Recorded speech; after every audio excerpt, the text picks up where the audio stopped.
Section 3.3 is all about intercepts. First, let's define what the x and y intercepts are. An x-intercept is the place where the graph of an equation crosses the x-axis. And you usually abbreviate the x-intercept to just x-int. The y-intercept is the place where the graph of an equation crosses the y-axis. And just like with the x-intercept, you abbreviate the y-intercept to y-int. So again, the x-intercept is the place where a graph crosses the x-axis, and the y-intercept is where the graph crosses the y-axis. So let's take a look at some graphs now. Problem number 1 says find the x-intercept and the y-intercept of each graph below. Part A.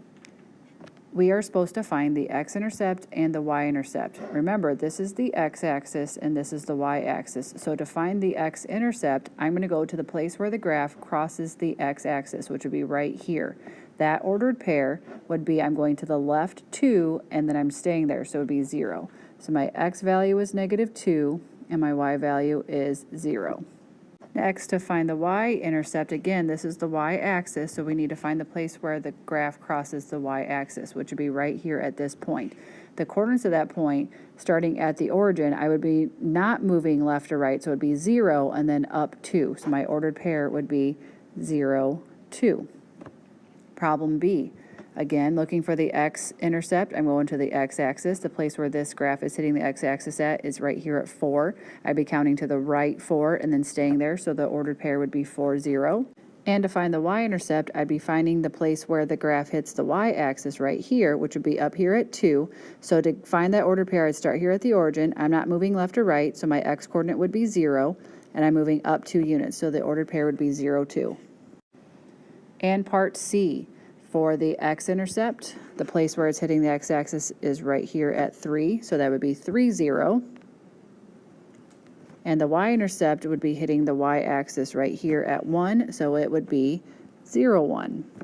So let's look at all three of these problems together. When I was finding the x-intercept, I always got some number and then my y value was 0. I got -2, 0, 4, 0, and then 3, 0. So every time I found an x-intercept, my y value was 0.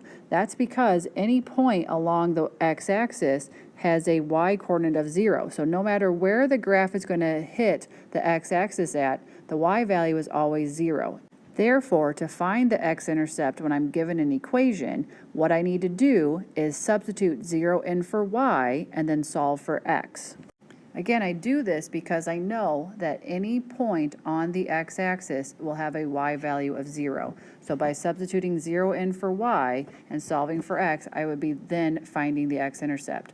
Let's look at the y-intercepts. Every time I found a y-intercept, I always got 0, some number, 0, some number, 0, some number. So this time, our x value was always 0.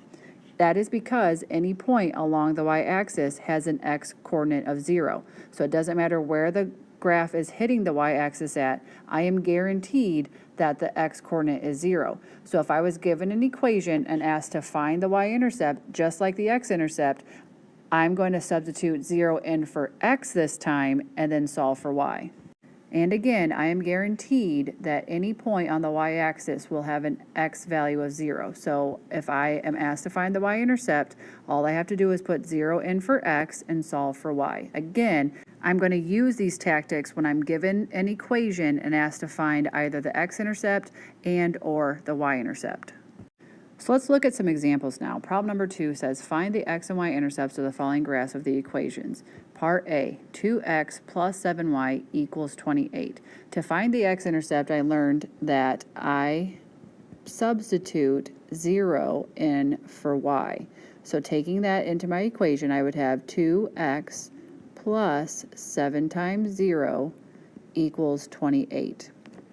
7 times 0 is 0, so that is going to be taken out, and I'm left with 2x equals 28. If I divide both sides by 2, I get x equals 14. So for my x-intercept, I got 14 as my x-coordinate, and I plugged 0 in for y. So my ordered pair would be 14, 0.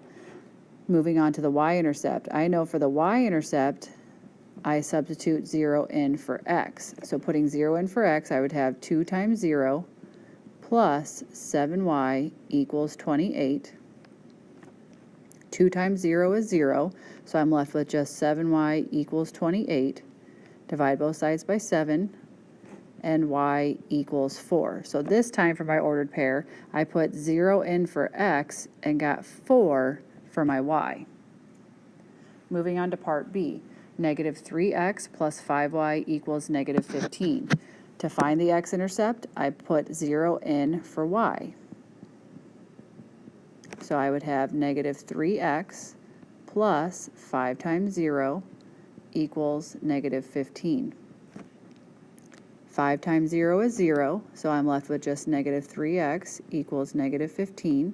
Divide both sides by negative 3. A negative divided by a negative is a positive, so I would get positive 5. So my ordered pair, I got 5 for my x value, and I put 0 in for y, so it would be 5, 0. For the y-intercept, I substitute 0 in for x. So I would have negative 3 times 0 plus 5y equals negative 15. Negative 3 times 0 is 0, so I'd have 5y equals negative 15. Divide both sides by 5. Negative 15 divided by 5 is negative 3. So this time for my ordered pair, I put 0 in for x, and I got negative 3 out for the y. Now let's take a look at what we ended up with. When I found the x and y intercepts of this first problem, I ended up with 2 ordered pairs. For the second problem, when I found the x and y intercepts, I ended up with 2 ordered pairs. We've talked about how 2 points determine a line. So if you are asked to find the x and y intercepts of an equation, and then you were asked to graph it, what you could do is just plot the 2 ordered pairs for the x-intercept and the y-intercept. 2 points determine a line, so that I could just draw a line connecting those 2 points. So again, you can always graph an equation by finding the x-intercept and then finding the y-intercept by substituting 0 in for x and 0 in for y. Plot those 2 points and then connect them to graph the equation. And that's what we're going to do in the next example. So here we have it, example number 3. Use the intercepts to graph the following equations. So again, if I find the x-intercept and I find the y-intercept by substituting 0 in for x and for y, I'm going to end up with 2 ordered pairs. I can plot those 2 ordered pairs and connect them, since 2 points determine a line, and then I would then have the graph. So there are other ways to graph an equation other than just slope-intercept form, y equals mx plus b, like we learned a few sections ago. So let's get into this. So if we find the x-intercept, I substitute 0 in for y. So it'd be x plus 2 times 0 equals 4. 2 times 0 is 0, so I'd end up with x equals 4. So my ordered pair, I got 4 for x and 0 for y. For the y-intercept, I put 0 in for x. So I would have 0 plus 2y equals 4. 0 plus 2y is just 2y.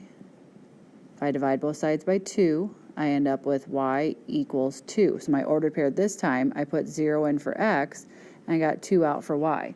So moving on to the graph, I now have 2 ordered pairs. I can plot the 4, 0 and the 0, 2. 2 points determine a line, and then I would just connect them. So 4, 0 would be right about here, and 0, 2 would be right about here. Now, again, 2 points determine a line, so all I'd have to do is connect those 2 points with a nice straight line. And there you have the graph of this equation, by finding the x-intercept and the y-intercept and plotting those 2 points. Let's move on to problem B. 6x minus 7y equals 42. So we're supposed to find the x-intercept and the y-intercept. For the x-intercept, I put 0 in for y. If you haven't caught on to this yet, when I put 0 in for y, that just takes out the y in my equation. So I was just left with 6x equals 42. It's called the cover-up method. You can just take out the y in your equation and leave yourself with the x. So I'd end up with 6x equals 42 because, again, if I put 0 in for y right here, negative 7 times 0 is 0, leaving me with just the 6x equals 42.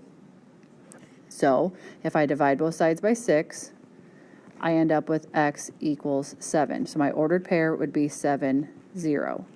For the y-intercept, I put 0 in for x. And again, if I just cover up that x, if I put 0 in for x, that takes out the 6x. I would be left with negative 7y equals 42. So it's again like I cover up the 6x, leaving me with the negative 7y equals 42. If you prefer to do it the long way where you actually substitute the 0 in, that's absolutely fine. If you want to do it this way, like the cover up method, then that's fine as well. It'll give you the same answer no matter what. So by solving this, I got y equals negative 6. So my ordered pair would have been 0, since I put 0 in for x, and negative 6 out for y. So to graph this, I'm just going to plot those two ordered pairs. Since 2 points determine a line, I'm going to connect those 2 points, and I would end up with a nice straight line for this equation. 7, 0 would be right about here, and 0, negative 6 would be right about here. And then I would just connect those 2 points with a nice straight line. And there you have the graph of this equation, 6x minus 7y equals 42. Again, this method is just in addition to the other method of graphing with slope-intercept form, where you get the y by itself, y equals mx plus b, and then graph it using the y-intercept and the slope as rise over run. That's it for this section. Make sure you jot down any notes or questions that you have that we can cover in class before you're expected to do this on your own with your book assignment, and we'll see you then.